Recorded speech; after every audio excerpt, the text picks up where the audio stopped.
So for me, if you're in a lead generation environment where you're trying to get people on the phone and then sell them on your solution, one of the best ways to use AI is, you're taking notes about them into your CRM. You're going to put a proposal in front of them. One of the things I'll do is I'll dump my notes into ChatGPT and ask it to write a thank you letter based off of these notes, and then you get this beautiful personalized note that specifically refers to the things you talked about and how you can help solve for it. And then you go, you take it, you edit it. This is a signature part of my sales process. It used to take me about an hour, and now it takes me about 10 minutes.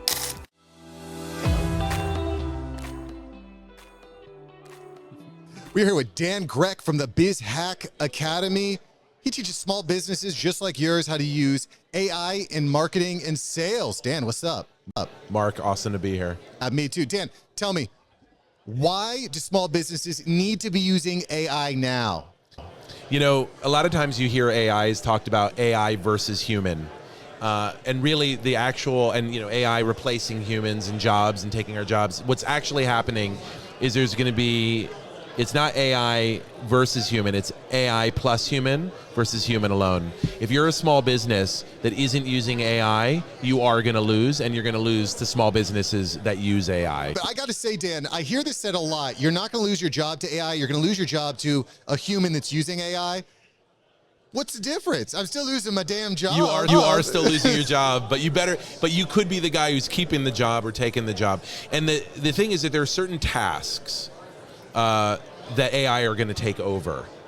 But the human intelligence is required to make the work actually useful, and then it frees you up to do more and better stuff. I mean, I don't think anybody feels like they have enough time to do everything they want to be doing.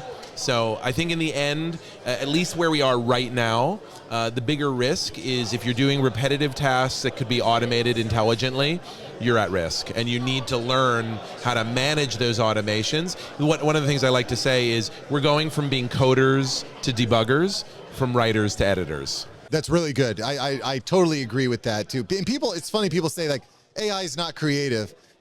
It is. It is. Have you seen the art? Have you seen the music? Have you seen the written word? It's very creative. It's incredibly creative, and it's also an instigator of greater human creativity. In other words, if you use it like a brainstorm partner, it'll help take you to new and different places. Let's talk about sales, because I think that's, listen, I'm an entrepreneur. I want to make some damn money. I want to make some more money. So where can I use AI to facilitate more cash in my pocket? So for me, if you're in a lead generation environment where you're trying to get people on the phone and then sell them on your solution, one of the best ways to use AI is, you're taking notes about them into your CRM. You're going to put a proposal in front of them.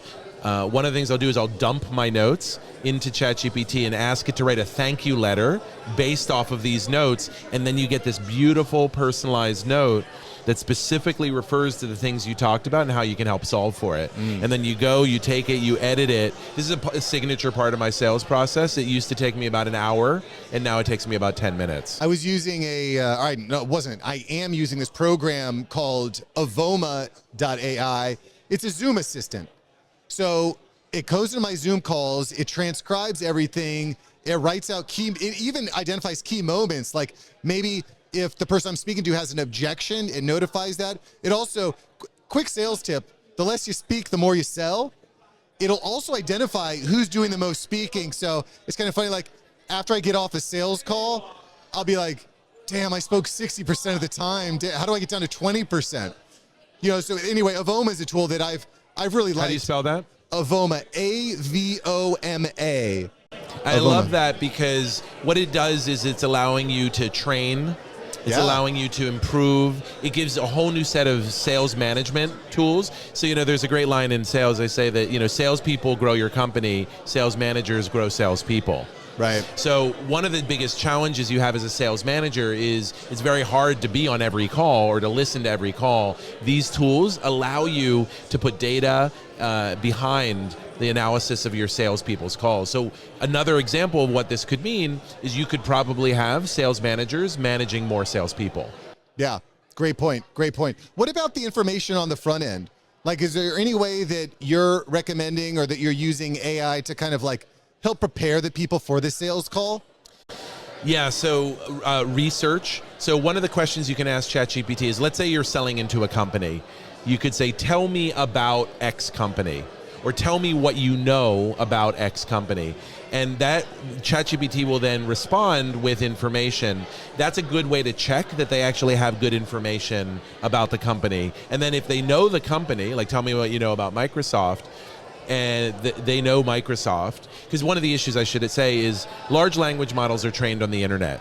And if there isn't a lot of content on the internet about that company, and it has to predate September 2021, because ChatGPT 3.5 and 4 are trained on the internet circa 2020, September 2021, they may not know that much about the company, or they may not know what's happened to the company recently. If in cases like that, you need to feed it the information.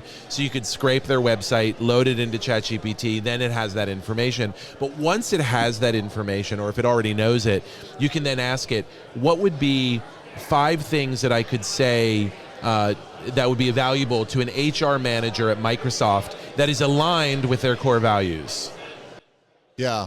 You know, Yeah, so it gives you kind of like brainstorming for the call to kind of get an idea before you get on the call. Things you probably should be doing and aren't. Right. You can also, by the way, you can automate that to an extent. I connected ChatGPT to my calendar. So if someone books on my calendar, ChatGPT can actually write down a list of potential questions.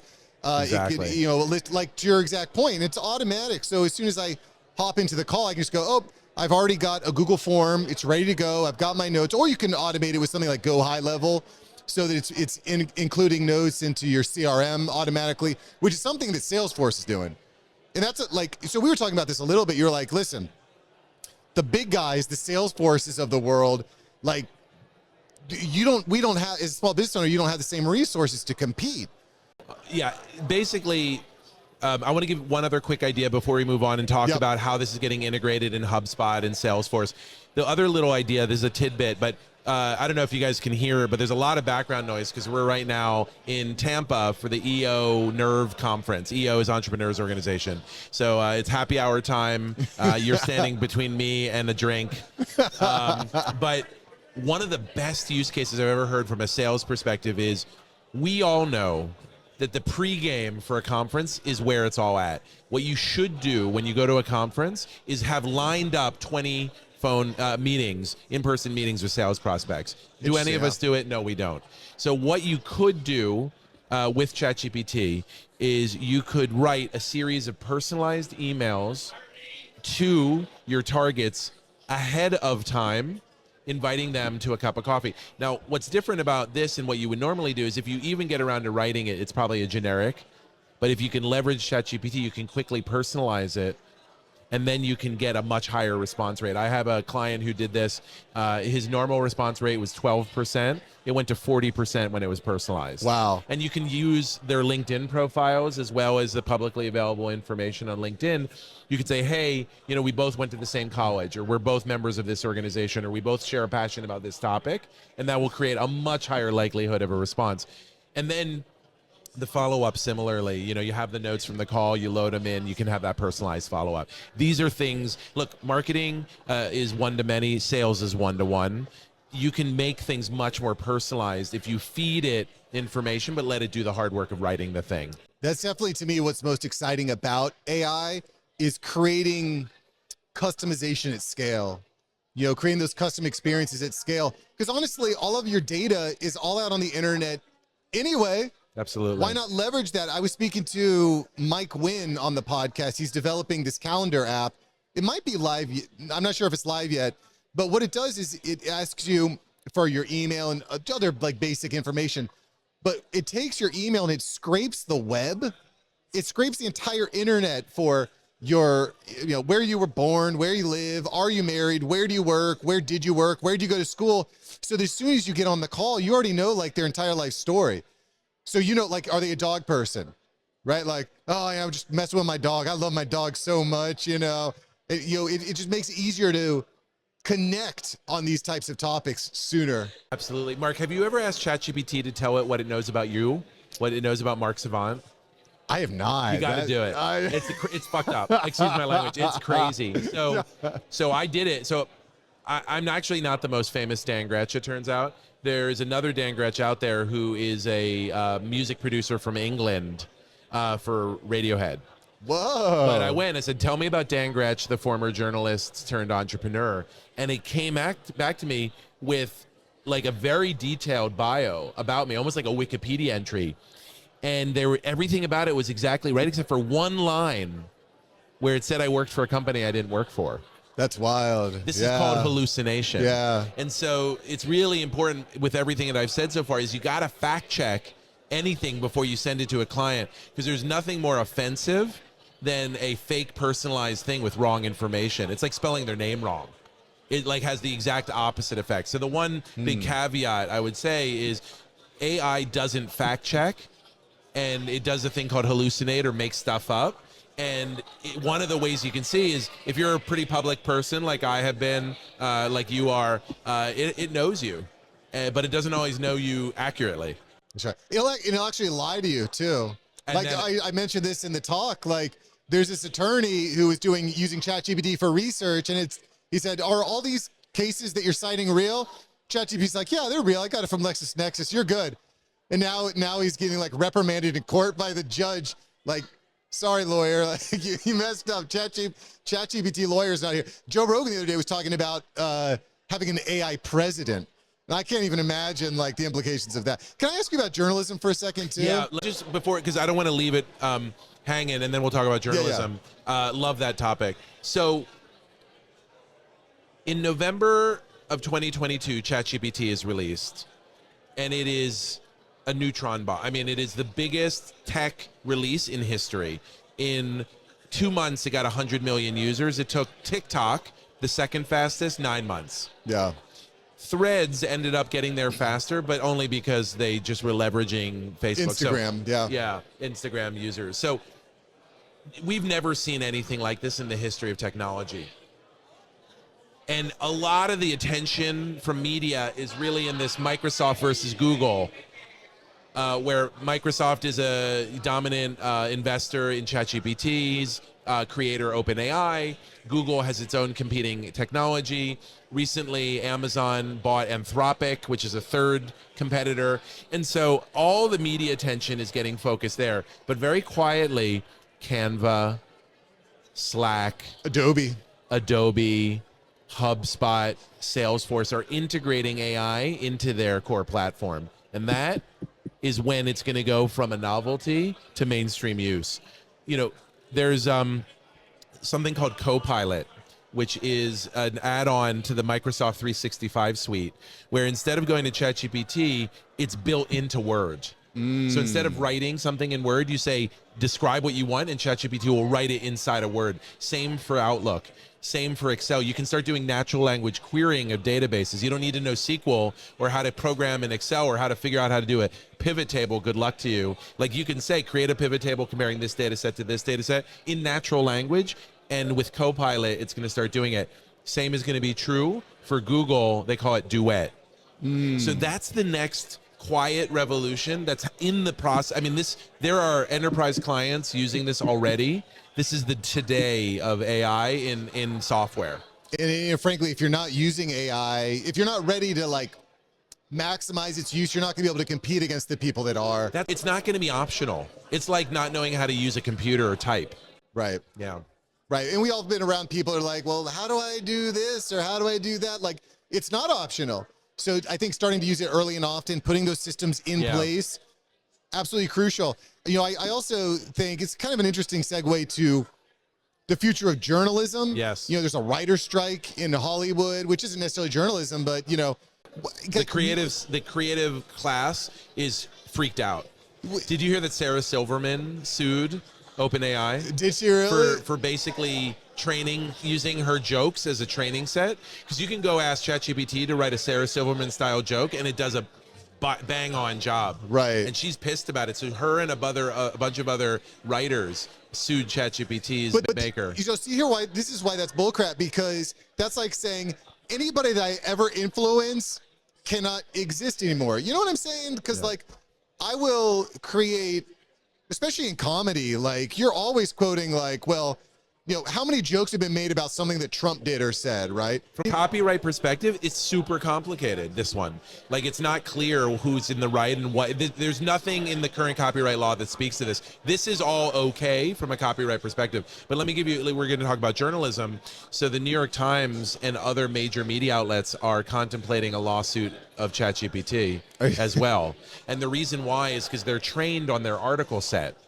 What that means is everything the New York Times has ever published, ChatGPT knows about and can use in its responses, but they did not pay for or license that knowledge. Yeah, but again, that's like me saying, like, anytime someone's in a conversation and says, oh, I want to cite the New York, does that just mean we should never cite the New York Times anymore? The difference is ChatGPT charges for and is monetizing this. Okay. So, and then the other piece is, look, you can use it, but you didn't ask for our permission. Give us a licensing fee. So that what they're really looking for is to force ChatGPT to pay to use their data and their platform. And Associated Press just cut a deal with ChatGPT, with OpenAI, for precisely that. Interesting. So it's a complicated issue, right? Like, this is copyrighted material. ChatGPT is generating new content based off of copyrighted material. Is that okay? But what if I'm an independent journalism, independent content creators, like those are kind of becoming a big thing too. So what if I'm an independent content creator or whatever, and I reference the New York Times, and because of the content I'm putting out, ChatGPT uses my content to create, and then this leads into actually a really, really questionable issue, is how is ChatGPT and how is AI being trained? What is the information they're getting to create new information that is absorbed by other AI that creates new information? All of a sudden it becomes a complete cluster because nobody's going to know what's actually legit or not. This is a hornet's nest. And it gets even more complicated when you start talking about audio and video. So do you know about deepfake Drake? I've not heard of Drake, but I know deepfake Tom Hanks, deepfake. Yeah, so Beast. So Drake is a musical artist. And he used to collaborate with this other musical artist named The Weeknd. But, whatever, they went in their separate ways. And for the last 10 years, the two of them haven't done anything together. Well, a couple months ago, a new song emerges. And it's Drake and The Weeknd collaborating for the first time in a decade. And the whole world goes nuts. And it turns out it was an AI-generated song. I remember that, yeah. It was like top of the iTunes charts for a little while. Yeah, Universal Music Group freaks out. Forces Spotify and Apple to take it down. But it really becomes interesting when you ask the question, AI is getting better and better at mimicking the voices with even just an hour or two of recording. Who owns the sound and tenor of your voice? Is that something you can copyright? Does Drake own that? Because if it's lyrics that he didn't write, but it's his voice sounding like his voice. Wow. That is like a tricky one. So where is the line is very blurry. Well, and to your point, this has not been solved. It won't be solved. I actually confronted Matt Gaetz about this a few weeks ago. I was at an event. I was like, dude, y'all are like, why is nobody talking about AI and how it impacts society as a whole? Yeah. Like, you're like, okay, Kamala Harris has it, problem solved. Like, what are y'all doing? Because this is going to come. But the flip side is not to go off the deep end of like all the fears and the bombs and the war and all the cyber warfare that's happening. But I think with this AI revolution that has not been solved, it creates massive opportunity for those that are getting involved, finding solutions, finding unique angles, because it's so new. It's like the World Wide Web all over again. Yes. So let's land this plane for your business owner audience, right? How do you make money off this? So one is obviously you can leverage it for marketing. I'm very expert in that. Leverage it for sales. We talked about that. But there's a whole nother opportunity, which is I think the true gold mine in all of this, which is really very much like the Wild West when the internet was first invented, which, I'm 46 years old and I was in grade school, when the internet was being invented, and the real gold rush that was happened when I was in high school and college. So I wasn't around for it. This is the next great technological revolution. Right. I'm in my mid-40s. I have my I'm in the flower of the best moment of my career. I am so psyched about what's coming on the horizon. And the big opportunity that I see in AI for business is this. So when you're a corporate, like a Fortune 500, you have enough money to have a whole department and maybe even dedicated AI researchers building large language models and other AI applications specific to your company. This becomes competitive advantage and proprietary tech.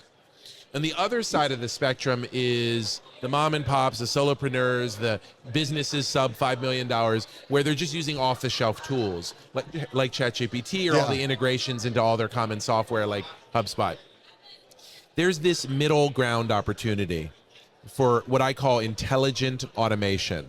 Intelligent automation is automation enhanced by AI to save time on repetitive processes that have a high business value but don't honestly need to be done exclusively by human beings. Yeah. And those are very specific to particular companies and particular industries. And we're going to start to see a boom of custom-built intelligent automations that are a huge opportunity. It's too small for the big guys to worry about, but there's a ton of money to be made, and it will have an immediate ROI for the client. So a good example of this is we've seen this in the CRM or customer relationship management space, right? You have the HubSpot and you have the Salesforces, and those CRMs are great, but you then have a million little micro CRMs that serve niche industries, mind body for the health and fitness industry and so forth. And they make a fortune serving a niche. Yeah. That's like the same idea as a CRM, but intelligent automation. That is a huge opportunity. So if you have an expertise in a certain industry, if you really understand their needs, if you have a lot of contacts, if you create an AI automation that hyper serves that niche, you can make a lot of money. Yeah. Yeah. Or if you're first on board to adopt that technology too, which is why you need to subscribe to the show. Dan, where's the best place for us to find you? So thank you so much for asking and having me here today. I hope this was useful. I'm at bizhack.com, bizhack.com, the intersection of business and technology. We run courses. We do training and consulting and coaching. We have a course on this topic at bizhack.ai. And then you can find us online at YouTube and Twitter and Threads and Facebook at BizHack Academy. Killer. Dan, thanks for joining the show here today, brother. Thank you so much, Mark. Loved it.